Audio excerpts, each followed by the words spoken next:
Do you have a suggestion for a Rockstar Impact Podcast guest? Go to impactpodcast.com and just click Be a Guest to recommend someone today. This edition of the Impact Podcast is brought to you by ERI. ERI has a mission to protect people, the planet, and your privacy, and is the largest fully integrated IT and electronics asset disposition provider and cybersecurity-focused hardware destruction company in the United States, and maybe even the world. For more information on how ERI can help your business properly dispose of outdated electronic hardware devices, please visit eridirect.com. This episode of the Impact Podcast is brought to you by Closed Loop Partners.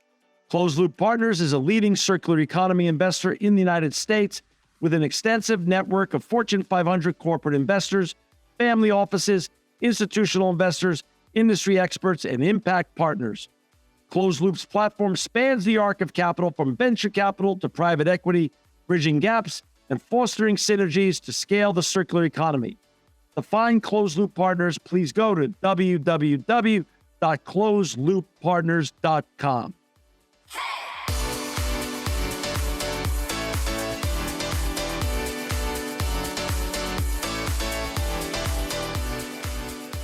Welcome to another edition of the Impact Podcast. I'm John Shigarian, and I'm so excited to have with us today Theren Grim. He's the Vice President of Global Environment, Health, Safety, and Sustainability of Hasbro. Welcome to the Impact Podcast, Theren. Thanks for having me, John. Hey, listen, you're sitting in Rhode Island today, and I'm sitting in Fresno, California, but it's just two guys having a conversation and talking about all these important issues of environment, health, safety, and sustainability. But before we get talking about all the important work you're doing at Hasbro with your colleagues, what's your background, Theren? Where'd you grow up, and how'd you get on this very important and impactful journey that you're on? Yeah, great. I grew up in Maryland and went to the University of Maryland, and it really started with the fact that at university we had the entire month of January off. So in my sophomore year, a friend and I decided to strap our bikes and our skis to the top of our car. We drove cross country, skiing and biking all the way across, and really fell in love with the West. I fell in love with the mountains and all the different types of rock formations. So I ended up going into geology, which is probably something that you don't hear often from people on your podcast. No, I don't. And how did that go? Yeah. So I went into geology and really went into the consulting world. So I spent probably the first half of my career doing environmental consulting, a lot of environmental remediation, cleanups of contaminated sites, Superfund sites, military sites. And really from there, I transitioned into working on the other side, working for industry. And really that's when I really started expanding the role, really taking on sustainability and safety, and did that about 15 years ago at this point. And that was my track moving forward. Understood. And then how many years ago approximately did you join the great company, the iconic brand Hasbro? I've been here almost 5 years now. So I guess I joined during COVID and moved up here from North Carolina during COVID, and I've been happy and excited working here ever since. Can't blame you. Obviously there's a lot of work you've got to do, and it's a very important and critical role, but to be surrounded by Marvel characters and all the iconic and wonderful games and brands that we all grew up with and we all know so very well, it's what a joy. And for our listeners and viewers out there who are not particularly familiar with Hasbro as a name brand, you can find Hasbro at Hasbro.com. Their annual revenues north of $5 billion. They have over 5,000 employees. It's a global company, and it's responsible for Monopoly, Nerf, Play-Doh, Transformers, My Little Pony, Life, the Game of Life, Power Rangers, Star Wars products. You guys have, I have no pun intended, a monopoly on so many of the great games and toys and action figures that I grew up with, my kids grew up with, my grandchildren are now growing up with. It's such a great brand. Yeah, I think if most people open their game closets at home, they probably at least have a game that's one of ours, if not more of the toys and collectibles. One thing I'll just add in there, we also have Wizards of the Coast. It's one of our divisions where we have kind of more of our gaming side of things, the Dungeons and Dragons and Magic the Gathering as well. So we really lean heavily on games in lots of different ways, kind of on both the Hasbro brand and the Wizards of the Coast brand, along with all the toys that we make for everybody. So you joined about 5 years ago. When you joined, was there already a person doing your role, or did you come into that proverbial blank page and you had to start from scratch? A sustainability and EH&S program. How did that work? A little bit of both, I think, and then you've kind of split the two roles. So the environment, health, and safety, there had been in the past, but we were in this transition really from owning our own factories where we had kind of a big safety and environmental presence to all of that work being contracted out to a third party. So in that time, the department went down from about 10 to 0. So I picked that back up and really started the program off and really developed that now with our third party factory partners that we have. So that one was kind of like a little bit from scratch and a little bit kind of picking up from the past. And then sustainability, we really started with a very small 2-person team when I started and really took over from them and have grown that team since then. Sustainability is moving so fast. The world of ESG and sustainability, so much has changed, and so much has changed in the 5 years that I've been here. So I think it's been an exciting journey, and it's really just the beginning. But we had a really strong foundation when I came in, which is one of the reasons I joined Hasbro to begin with. That's so interesting. As you just pointed out, the world has changed and evolved, and now we're dealing with an alphabet soup of rules and regs, like you said, ESG, DEI, the huge move from the traditional legacy linear economy to the circular economy. And sustainability can be read very narrowly or widely. When you came in about 5 years ago, how wide or narrow did you read sustainability, and how did you create your sequence of goals in an order that made sense in terms of the company's mission and the company's corporate imperatives? Yeah, it's a good question. I think it's one of those things that's continuing to change over time. So even the goals that we set up when I first came in are not necessarily the goals I have today. It's just how fast paced everything is, which Right. I mean, for many people, that's what's so exciting about being in this field, is the fact that we are constantly learning, constantly changing, and really trying to strive for that next goal, trying to better the environment, reduce the footprint of our company, and really provide a better environment for our customers to enjoy all of the great products we have. But I'll say what really started as a nice to have, I think that's kind of what we looked at with sustainability, is this was a nice to have program. It's something that we could potentially differentiate ourselves from one of our competitors, or we could have a particular product that we could differentiate from another by saying this is green or sustainable. And now it's really evolving into something much more structured. These regulations that are coming out, especially in Europe, the Corporate Sustainability Reporting Directive, the SEC is also coming out sometime soon with reporting on greenhouse gas emissions. It's really moving to a regulatory requirement. So that's really this big shift that's been happening over the past year or two, and the rigor behind what we're doing is getting more and more. The need to assure, and all of our data as we put in, so we generate our ESG report annually. We've for many years now have taken our greenhouse gas emissions data and assured that moving forward, much of the other data, the social data, the governance data, all of that will have to go into that same process and really have the same controls that you would over financial data. So talk a little bit about that. You brought up regulatory issues. I mean, obviously the EU's moving first, but Gary Gensler and the SEC aren't far behind, and obviously Asia, LATAM, and other parts of the world are also not going to be far behind.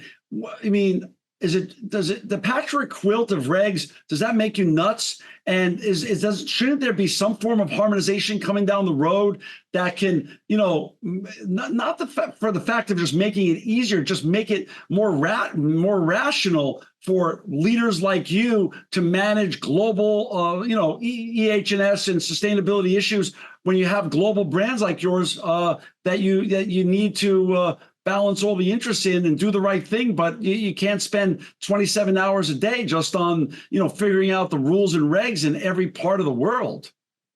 Yeah, unfortunately, that's the reality right now. But you mentioned one word in there that I feel like is so important. It's harmonization. Honestly, we were just talking about that earlier today. We were in regards to the Australia packaging rules that are coming out, and we were asking for comments. And one of our comments was just, please harmonize this with every other packaging requirements that are coming out across the globe. If we could just have one, we could all agree on the amount of recycled material that needs to go into our plastic packaging, or the labeling, the how to recycle labels. That it sounds so simple, but when you start thinking about every jurisdiction around the globe wanting something slightly different or in their own language, it gets to be logistically so difficult to comply and to make sure that you're doing it correctly. Yeah. Do you feel, even though right now it's sort of, for lack of better terminology, the Wild West in terms of regulations, as they are produced and more leaders like you band together and call for harmonization, do you feel that in the future regulators will start seeing the light that a form of harmonization is beneficial to the greater good for all? I hope so. I mean, I think we are seeing other jurisdictions at least asking, should we do it this way? And this is specifically usually to the EU because they're so far advanced and theirs are more robust, I think, than many of the other programs. And yes, I mean, I think being able to comply with one set of rules for all jurisdictions would just make it so much easier. And it's never going to be quite there, but I feel like it's already getting better. You said the alphabet soup. Before regulations, we were reporting to SASB and GRI, and there was so many different frameworks that we did. They were all voluntary, and trying to pick which frameworks every different stakeholder would want to see was really challenging, and we ended up reporting out on most of them. So it just, when we want to move at some point from reporting to action, I think really what the whole reason most of us got into this business is because we want to enact change and we want to make things better. And data is really important to do that, but at some point we also have to be able to act. So I think that's important to balance those. Great point. So you walk in 5 years ago or so, and you're working with the leadership team and the C-suite, and you have a big title. I mean, obviously, global environment, health, and safety itself is a wide title. And then when you bring in sustainability, it can be read narrowly, widely, depending on where you sit and what brands you're working with or organizations. Where did you start? Did you create net zero emission goals? Did you create ESG goals, DEI goals, all the above? And how do you sequence these in the greater good and the greater picture, working with Hasbro's mission, of course, of being a successful and profitable and growing brand? Yeah, luckily I have so many good partners internally that I get to work with. A lot of those, especially, we have really strong social goals that are coming out of our HR, our philanthropy departments. So a lot of those were in really good shape when we started. So my focus was a lot on the environmental side, really making sure that we brought the rigor and the process to collecting that data. So that was something that we were only in the infant stage when I came in, and really had to bring in and try to increase the amount of data we collected, increase the quality of data we collected, so that we can bring that up to the levels of some of our others. Governance as well was already very mature. So the S and G of ESG were in really good shape. I focused on E, bringing that up to hopefully close to my colleagues who kind of lead the S and G, and really bring those all together so that we could start making real decisions based on the totality of all that information. Gotcha. Talk a little bit about like you said, your paradigm shift from owning your own factories to managing now third-party contractors. Does that make it easier for what you do, or more difficult for what you do, or is it? No, Does way both more have? difficult. Yeah, Uh, I think anytime, and so we still, when we look at our own emissions, we still own or operate 60 offices around the globe and 6 distribution centers. And my ability to get information from them is pretty easy. It's me picking up the phone to another Hasbro employee and saying, "Hey, can I get your electricity invoices? Just can you send them over by email, and our team can put them in the system." That's easy. Now going out to a third party, we have less control over their actions. The relationships are different because they have relationships with many different parts of Hasbro. They might not always want to listen to the sustainability guy, So it's been more challenging. We've tried to streamline that, and one way is we use a platform called Wordly. Used to be called Hig, and a lot of it was really put in place more for textile companies originally, but these factories could all put their data into there, and then any retailer like us or customer like us could grab the information out of there. And that allowed a factory that served multiple different customers. They might, let's just say it was us and Nike and Gap all got stuff from the same factory. We could all go into this platform and get the information off. And that way the factory didn't have to give it to 3 different people. So we are trying to find ways to simplify the data collection process for these people, because they're getting so many requests. We get so many requests. I mean, there's so much need and want for information out there that, trying to find the most efficient ways to collect it is really important. You've been there almost 5 years, Theron. What lessons have you learned? Like you said, things are ever changing and the evolution's happening at a breakneck speed right now. What lessons have you learned running the Hasbro's ESG leadership and function during the last 5 years? I always talk about continuous improvement. I think that's really important. Right. And I don't want perfect to get in the way of progress is another one. And that was a quote from my former boss. It's really important that we keep trying to move forward, and we shouldn't be scared of making progress because we're scared of mistakes. And, it happens. And I think it's about taking 2 steps forward, maybe 1 step back, but you have to take those steps. You have to put yourself out there. And sometimes you get it right. Sometimes you don't. And one example that I'll bring up, I think it's an important one for people just to know that things don't always go exactly as you think. I think when we talk, most people, when they put out their ESG reports or communications, they really celebrate the wins, right? Nobody really talks about the losses or the lessons learned. So I want to just share one with everyone, because I think it's important for them to know, we all go through this. And it's around plastic-free packaging. So we had an initiative that started before I started there, but I took over with taking plastic out of all of our packaging. So our goal was to have that done by 2023. We were on track to get that done. Technically, it's feasible. It was difficult. We had to rework all of the packaging, really try to understand how are we going to continue to display the product and secure the product in the same way we had in the past. So we're getting close to the goal. I think what happened is we had some macroeconomic trends that came out at the same time. There was a lot of toys and games being bought during COVID, and then it kind of fell off in 22 because everybody bought everything that they needed for years. I mean, you don't need to keep buying a Monopoly every year, right? So we kind of rode this wave, and we were just as plastic-free packaging was really rolling out, we were on the downside of this demand. We had a low demand year in 22. A couple movies didn't do as well as we thought, which drives sales of certain figures. And so that was part of it. And then we also, I guess, didn't really take into account fully the consumer when we were looking at that. And we actually had a lot of feedback from our collector side of things. And I'm not a collector. I didn't really think about this. I think, but a lot of people collect those action figures and they don't take them out of the packaging, and they want to be able to see that action figure. They put them up on their shelf and they collect the Star Wars and keep them in those packages for the life of that product.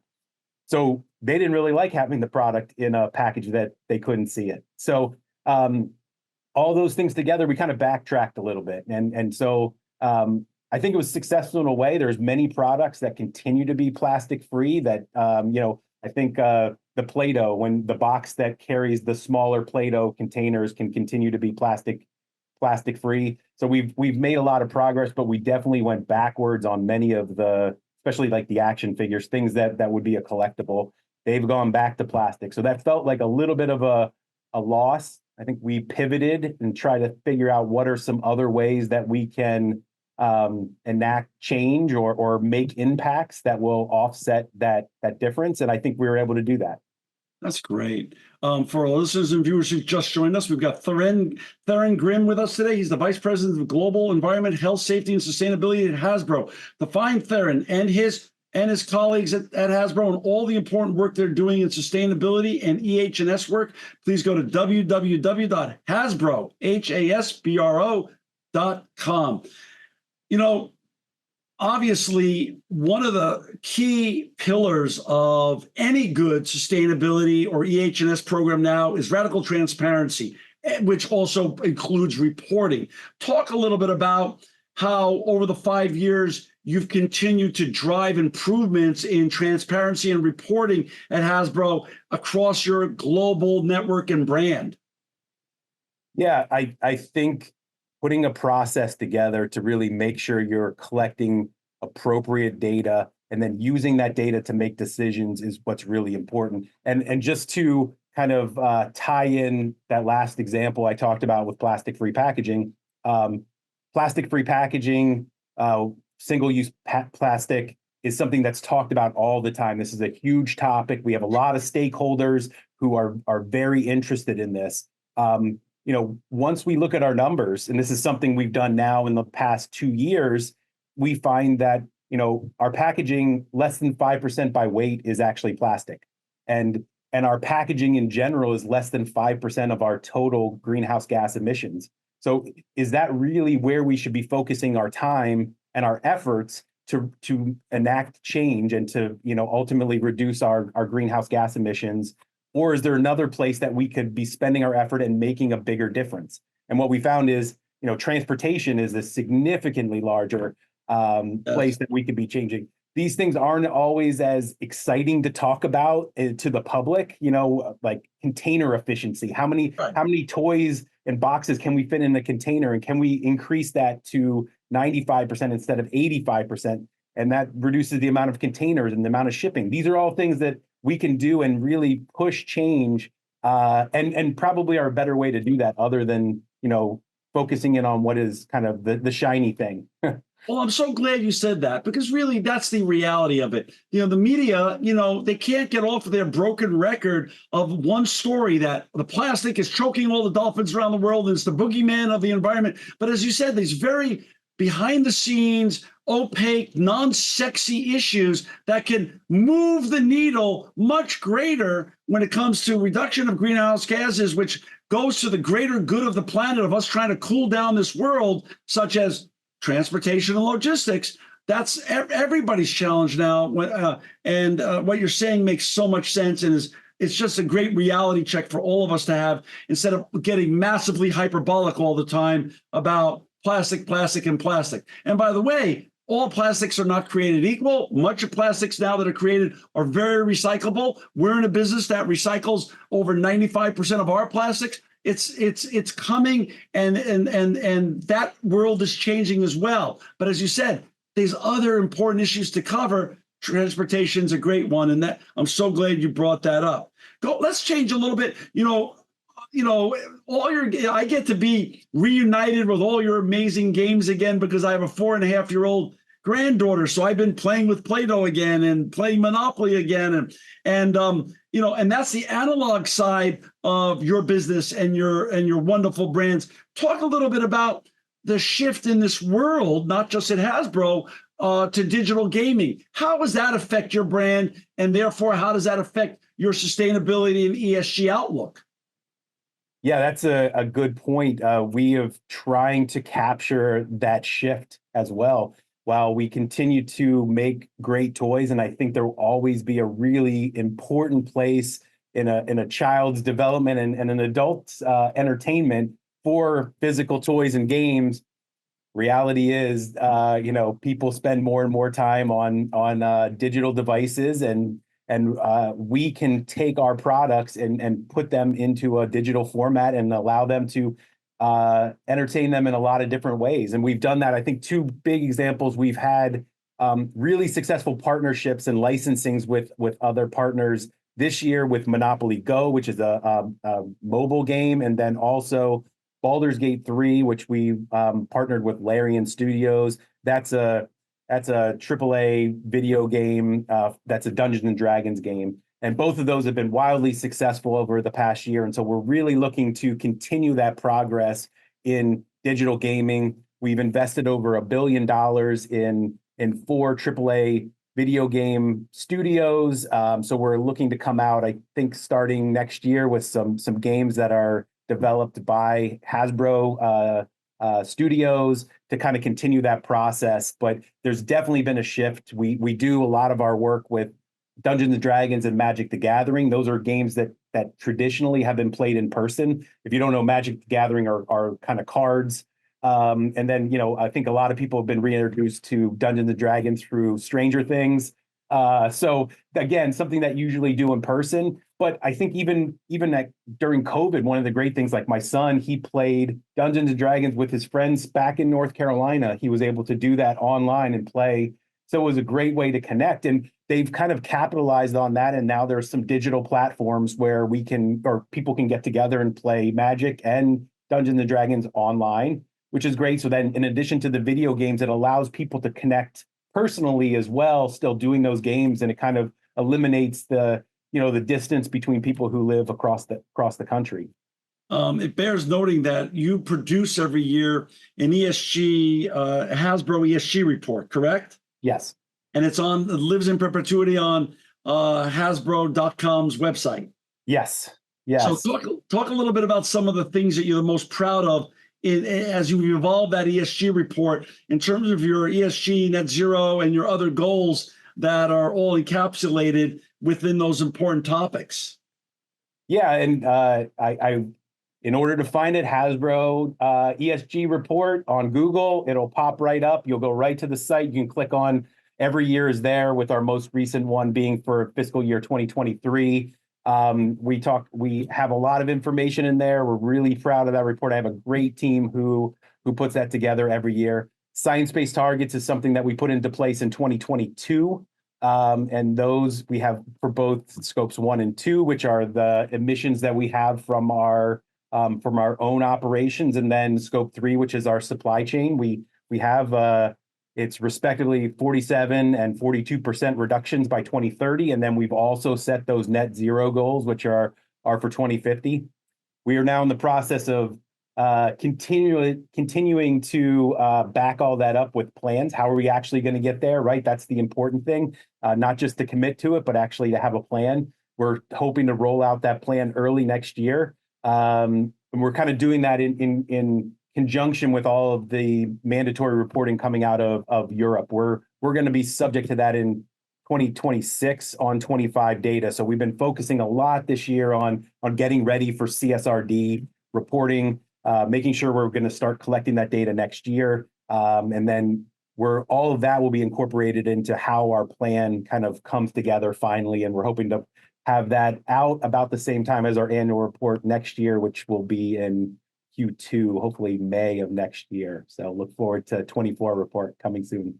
Theren, how do you spend your time? Is it all in the office and in doing these kind of Zoom meetings across the planet, or do you spend a lot of your time in the office, but also some of your time on the road, checking out third-party contractors and suppliers around the world? How does it work with high level, sustainability or EH&S officers now that are, really in charge of very big and iconic and global brands. How do you find the happy mix of interpersonal relationships, both in person, but also using these wonderful technologies we have like Zoom and Teams to leverage technology to also help you get things done without adding to carbon emissions vis-a-vis airplanes and other things?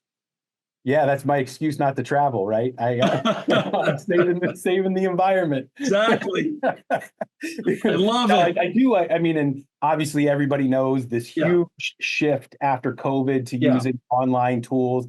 It has changed everything that I've done. I traveled a lot before COVID with past roles. Right. Now I'm able to, in most cases, especially for sustainability. I mean, there are a couple times when it's necessary kind of to see a process to really understand how that plastic is being manufactured. It might be important to go. I find myself the times I do travel, it's mostly for the safety side of things. When I put my safety hat on, still very hands-on. I'm going to a couple of factories next week on Monday down in North Carolina. That you still have to see, you still have to feel. The environmental side, the sustainability side. Luckily, I can do a lot more of that remotely. I think again, we're having a really we have teams in place. We have an ethical sourcing team, which is great, who's on the ground in Asia, where a lot of our factories are. So we leverage them. We work really closely with them. If I need eyes on the ground, I don't have to fly to China. I can use those teams that are already in place to do a lot of the kind of hands-on work that I might have done in the past. So we work closely, we train them. They are also sustainability experts. I think as a leader, my goal is to educate people throughout the organization.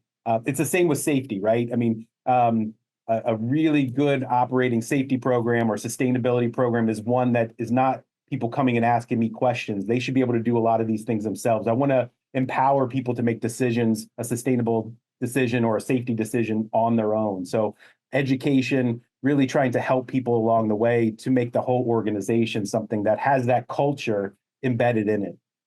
Makes sense. What are you looking forward to? If you have 5 years in arrears, what trends and other innovations in sustainability are you looking forward to in the years ahead? I mean, I think I'm hoping, and I see it coming from some of these other companies who I think have a little bit easier time with less product, like Lego, for one. They're making really good progress on sustainable materials for their plastics. They, again, is a little bit different because they have one material and making one product. I won't make it overly simplified, but they're able to make real progress, and we're hoping that we can kind of look and see and help use and leverage a lot of the work that others are doing in this space. Sustainable materials is going to be the way we go. We know that there's a lot of extended producer responsibility, taxes coming on plastics, things that we're going to have to get in front of.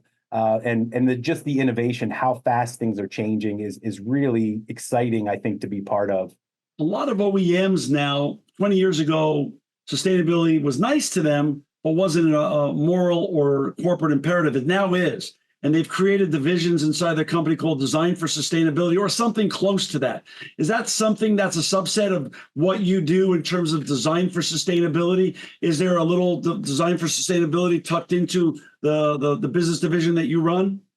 Yeah, I mean, we work really closely with all our design engineers and our quality team. We have what we call the Sustainability Center of Excellence, and it's kind of a place we can come together and all talk about those topics and things specific. We have some challenges in the toy industry when it comes to safety, which is always coming first. Right. But when we talk about like replacement parts, durability, these are all things that we like to continue to work with those teams on to really try to find ways to move them forward. Sometimes there's some issues with replacement parts, but it'd be great if we can get to the point where we're able to fix things that are broken rather than just throw them away, right? So these are the kind of things we continue to work on and hopefully work through those challenges. Recycled content is great. Plastic content is great for packaging. There's still some safety. Now, I don't, they're not safety issues, but there's perceived safety issues in certain jurisdictions about using recycled plastic and especially children's toys. Those are all things we're trying to work through. I think we're going to get to the point where there's such great products out there now, and they keep getting better every day for us to really be able to start using those on a more routine basis. Theron, there's not a day that you and I can turn on our television or read the papers, such as CNBC, Bloomberg, Fox, any of them, and the words AI come up all the time. How does AI, what role does AI have with regards to sustainability? We're going through a major hype cycle now with AI. Is it more hype? Is it really going to help us in our sustainability efforts for at Hasbro and also for other leaders like you around the world, or is it a more benign application? I mean, I think there's going to be positives and negatives. It's a tough question, though, because it's such a new topic that's changing so fast. Yeah. I think the first thing we're trying to get a hold of on our side is, what are those power? We hear that there's these huge power resources needed to run AI, and how do we start quantifying what those are, especially as those are further and further down the supply chain, that those are at the Amazon Web Service site or something. How do we really key in on what are those resources that in every other way I'm already measuring, right? And now we're putting in a new variable. How do we start figuring that out? And is it going to be beneficial? We're really going to have to know what that is so we can start measuring and looking at those trade-offs from there's a lot of issues that we deal with here, because creativity of people is still so important to our business and so important to our customers. So having actual artists making the artwork on our magic cards is something that is important. So we have to be careful of how and where we use AI. I think there's places where it can be used and should probably be used moving forward in our business, and there's places where we definitely don't want to use it. We think it's really important to keep that creative process going. So I think we're still trying to find those. It's a tough one, and there definitely seems to be a sensitive topic to many. So we're trying to navigate our way through it. We have a entire group that's kind of working on making sure that we have the right governance in place to make sure we stay on the right side of that kind of moving forward. But I think there's going to be ways that this is really going to help us on the sustainability side in the future. And I'm really looking forward to kind of seeing where we can go with that on the energy side and the data side. I mean, I'm really hoping it can help us on the data side, right? Yeah. There's a lot of opportunity out there. A lot of leaders like you who sit in the positions like you said tell me the same thing. There's positives and negatives, but one thing they're hopeful about is the ability for AI to help with predictive analytics for the future. Yeah. So hopefully that bears out. Hopefully that bears out. Yeah, we'll keep doing it. We have so many good creative people working on ways to use it appropriately, and like they just keep coming up with ways that's blowing our mind every day. So we can't wait to see what we can do next.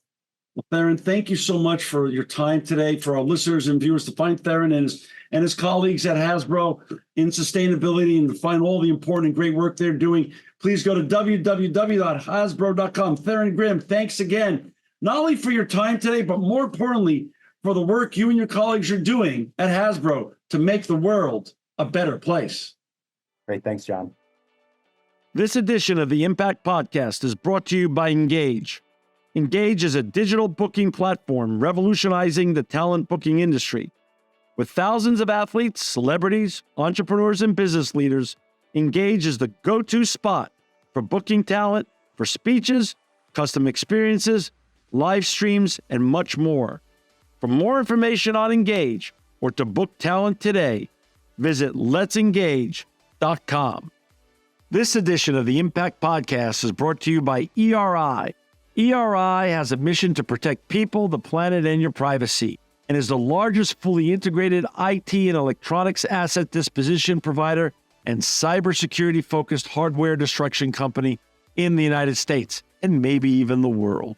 For more information on how ERI can help your business properly dispose of outdated electronic hardware devices, please visit eridirect.com.